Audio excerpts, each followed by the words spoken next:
Coba deh inget-inget, kapan terakhir kali lo lagi di akhir bulan, terus lo ngerasa nggak miskin? Gue yakin pasti jarang. Mungkin banyak dari lo sekarang yang bocor banget nih dalam masalah keuangan. Pengeluaran tuh rasanya nggak kekontrol, baru juga dapat uang, nggak lama kemudian udah habis lagi aja. Buat bayar listrik, bayar kosan, biaya nongkrong, dan lain-lain. Ya sekarang sih nggak apa-apa. Mungkin lo masih bujangan, belum ada tanggungan, tapi gimana kalau ntar? Misalnya lo udah punya anak buat dibiayain, terus lo punya pasangan yang pengen ini itulah, pengen oplas misalnya. Kebiasaan lo yang selalu ngabisin uang dan jadi miskin di akhir bulan, itu gak cuma bakal ngepengaruhin lo doang, tapi juga bakal mempengaruhi orang-orang yang jadi tanggungan lo. Dan apa lo mau?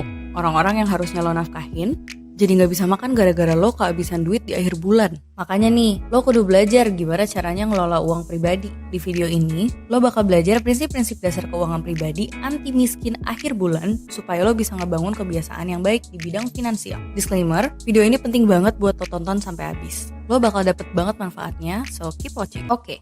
Ketika lo dealing dengan uang, ada satu prinsip yang gak boleh lo langgar. Ini adalah basic banget yang lo harus inget-inget sepanjang kita ngebahas soal keuangan pribadi. Yaitu, untuk mencapai kestabilan keuangan, uang keluar harus lebih sedikit dari uang masuk. Ulangi sama gue, uang keluar harus lebih sedikit dari uang masuk. Ya emang sih, rasanya simple banget dan kayak obvious banget gitu. Beberapa dari lo mungkin udah mikir, lah anjir, ini kayaknya si Muti ngeremehin gue deh. Tapi tunggu dulu, diem dulu. Sekarang gue tanya ke lo tahu nggak kemarin lusa lo ngabisin berapa duit? Dan apakah lo tahu besok itu acceptable-nya lo ngabisin berapa duit?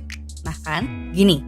Salah satu masalah utama kenapa kita bisa tiba-tiba jatuh miskin di akhir bulan, itu kan bukan gimana-gimana sebenarnya. Sebabnya itu simple. Lo gak sadar aja sama kondisi keuangan lo, in detailed perspektif itu kayak gimana. Lah, gimana sih cara tahu secara detail? Ya coba tanya aja diri sendiri. Berapa sih emang yang lo boleh habisin hari ini? Terus kalau besok berapa? Terus misalnya ada pengeluaran-pengeluaran mendadak, kayak misalnya lo tiba-tiba harus meeting ke tempat jauh dan kantor gak bisa ngebiayain lo, gimana itu bisa berdampak sama keuangan bulanan lo? Kalau lo masih sulit buat jawab itu, ya bakal gampang banget buat keuangan lo bocor. Itu satu masalah tuh. Ada juga masalah lainnya, dan yang akan dengan mudah muncul dari masalah yang pertama ini. Lo bakal jadi gak aware sama jumlah pengeluaran lo, baiknya segimana. Ini bisa jadi dua. Either lo gak aware kalau lo ngabisin kebanyakan, atau bisa jadi kebalikannya. Lo maksa hemat sampai banyak kebutuhan lo gak terpenuhi dan akhirnya lo meledak, splurge. Dampak keduanya apa? Ya pengeluaran lo membengkak dan di akhir bulan lo mesti minta duit tambahan ke ortu. Gak sesederhana itu kan ternyata. Tapi ya udah, kalau gitu gimana sekarang caranya buat kita bisa tetap comply sama prinsip tersebut? Ya simple juga sih. Either lo gedein pemasukan lo atau lo kecilin pengeluaran lo. Simple, nice, but not easy. Kalau gampang ya semua orang juga udah kaya kali. Dan cara yang paling bisa dilakuin mulai sekarang adalah ngecilin pengeluaran lo. Lo bisa mulai bahkan dari hari ini. Cara yang pertama adalah budgeting.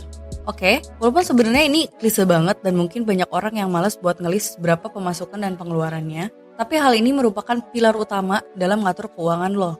Coba deh lo hitung dulu berapa pendapatan lo dan berapa pengeluaran lo. Setelah itu, coba lo teliti pakai prinsip yang di awal tadi. Di tahap budgeting ini, lo bisa bagi jadi dua bagian. Pertama, pas baru mulai, lo catat cuma pengeluaran lo tanpa target. Maksudnya, coba aja lo catat normalnya pengeluaran lo tuh berapa, tanpa harus lo kekang dulu. Kenapa? Karena lo mau tahu kebiasaan spending lo tuh seperti apa. Lo coba catat dulu semuanya pengeluaran lo tanpa ditarget maksimal berapa selama 7 hari. Kalau udah, coba perhatiin deh catatannya. Dari catatan ini, lo bisa lihat beberapa hal. Pertama, sehari itu lo biasanya habis berapa? Dan kedua, di hal-hal apa aja sih yang lo biasanya banyak keluar? Misalnya di makanan lah, transportasi, atau nongkrong, atau di mana. Nah dari sini, lo bisa lihat pola pengeluaran lo tuh kayak apa. Nah kedua, itu value of spending. Oke, lo sekarang udah tahu gimana pola pengeluaran lo. Selanjutnya, saatnya kita mikirin budgeting seperti apa yang lo bisa lakuin buat ngurangin pengeluaran dalam jangka panjang. Kuncinya di sini adalah dua hal. Pertama, pengeluaran lebih kecil dari pemasukan. Kedua, pengeluaran lo harus mempertimbangkan value of spending. Apaan tuh value of spending? Nah, value of spending itu adalah konsep yang premis utamanya tuh kayak gini. Seluruh pengeluaran lo, seluruh rupiah yang lo keluarin itu nggak setara. Ada pengeluaran yang lebih berarti dan ada juga pengeluaran yang gak berarti amat sebenarnya. Pengeluaran yang berarti dan yang enggak tuh ditentuin sama apa sih kalau menurut lo? Berartinya pengeluaran yang lo keluarin itu bisa didasarin sama dua hal. Pertama, survivability atau hal yang kalau lo gak beli bakal kelar hidup lo. Contohnya makanan, obat-obatan pribadi, biaya kosan, biaya laundry, dan sebagainya. Yang kedua adalah happiness atau kebahagiaan lo. Ada barang-barang yang lo beli tapi sebenarnya nggak bikin lo bahagia. Ya mungkin lo beli cuma karena lagi ngetren dan lo emang sebenarnya nggak butuh. Tapi ada lo barang-barang yang kalau lo beli, lo bakal bisa seneng banget. Contohnya apa? Ya kalau misalnya Vicky, dia kayaknya bakal beli buku because he's a nerd. Kalau misalnya gue bakal ngabisin buat nonton bioskop atau karaoke. Kalau lo apa nih kira-kira? Coba ceritain ya di komen. Nah, kedua hal yang tadi, yang lo simply cannot live without, dan hal yang emang bener-bener ngebuat lo seneng, bisa bikin lo ngejalanin hari-hari lo sambil senyum, gak grumpy sama orang-orang. Dan disinilah lo lagi maksimalin pengeluaran lo. Loh, tapi kesannya kok materialistik banget ya? Malah bikin gue jadi makin boros gak sih? Ya tergantung. Kalau emang lo pas ngelakuin ini malah makin jebol, yang lo masih kurang aminin itu adalah prinsip utamanya. Pengeluaran lo harus lebih kecil dari pemasukan. Yang ini harus settle dulu. Mikirin value of spending bikin lo buat nyadarin dua hal. Yang pertama, gak semua pengeluaran lo itu berarti. Yang gak berarti, udahlah cut aja. Kalau misalnya emang gak ada gunanya buat lo. Dan yang kedua, lo bisa aja punya pengeluaran yang considerably kecil, tapi tetap bisa bikin hidup lo seneng. Dan oleh karena itu juga, keuangan lo secara long term akan lebih terjaga. Simply because walaupun ya lo berhemat, penghematan lo tuh gak bikin lo menderita. Karena coba lo pikir deh, yang ngebuat orang jadi tiba-tiba keuangan bocor itu bisa jadi ya, ini gak semuanya kayak gini. Salah satunya adalah ketika mereka berhemat, mereka menderita.